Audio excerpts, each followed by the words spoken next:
Hey guys, it's Mr. B, and welcome back to the Mr. B Reads series. This is the series where I read you some of my favourite picture books, funny voices, and all. Today I'm going to read you a book that really started my obsession with picture books. I remember reading this to some children years and years ago, and it's brilliant. It's stayed with me ever since. Today I'm going to read you Bringing Down the Moon. So let's get started, shall we? Bringing Down the Moon by Jonathan Emmett, and illustrated by Vanessa Cabban. "Hot diggity!" exclaimed Mole as he burrowed out of the ground one night. "Whatever's that?" The moon was hanging in the sky, like a bright silver coin. Mole thought it was the most beautiful thing he had ever seen. "Whatever it is, I must have it," Mole said to himself. "I know, I'll jump up and down to pull it down." Mole was so busy jumping he didn't think about the noise he was making, and he woke up Rabbit in her burrow. "Mole," said Rabbit, "what on earth are you doing?" "Oh, hello, Rabbit," said Mole. "I'm trying to pull down that shiny thing." "You mean the moon?" asked Rabbit. "Ah, so that's what it's called," said Mole. "You'll never be able to do that," said Rabbit. "It's not as near as it looks." But Mole would not give up.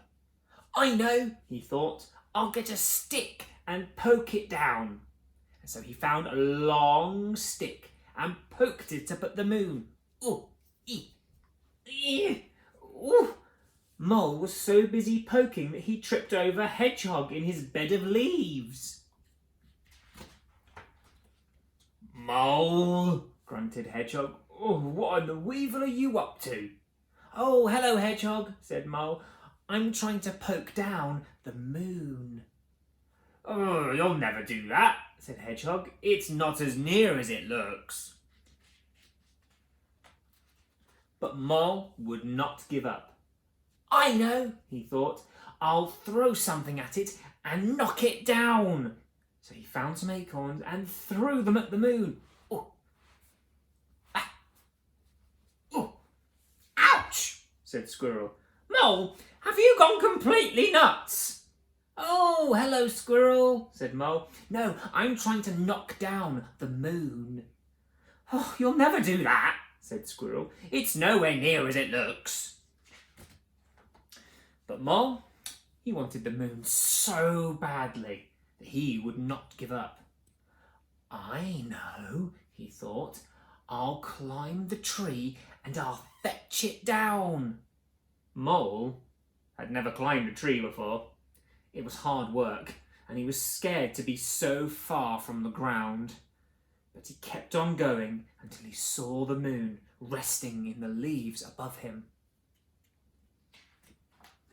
Mole stretched out his paws, and just when he thought he had it, he slipped. Eek! Ouch! Ow! Mole tumbled down and landed splash in the middle of a puddle. "Hot diggity drat," thought Mole. "I almost had it that time."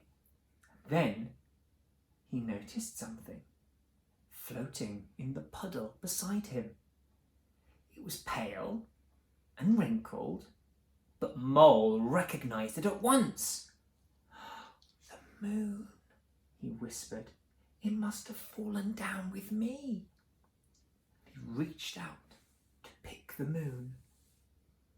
But as soon as he touched it, it broke into pieces and vanished. Mole sat in the puddle and cried. Rabbit, Hedgehog and Squirrel came running up. "Are you all right, Mole?" asked Rabbit. "I'm all right," sobbed Mole. "But the moon isn't. I pulled it down and then it broke. And it was so beautiful. And now I shall never see it again." "Oh, Mole," said Rabbit. You couldn't have pulled down the moon. Well, you certainly couldn't have broken it, said Hedgehog. Oh, and you'll certainly see it again, said Squirrel. Look! And there, high up in the sky above them, the moon was coming out from behind a cloud. Oh, whispered Mole, and it's just as beautiful as ever. Mole, Rabbit, Hedgehog and Squirrel stood and stared up at the moon together. It is beautiful, said Rabbit. Very beautiful, said Hedgehog. Very beautiful indeed, said Squirrel.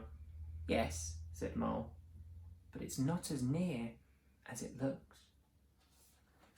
The end.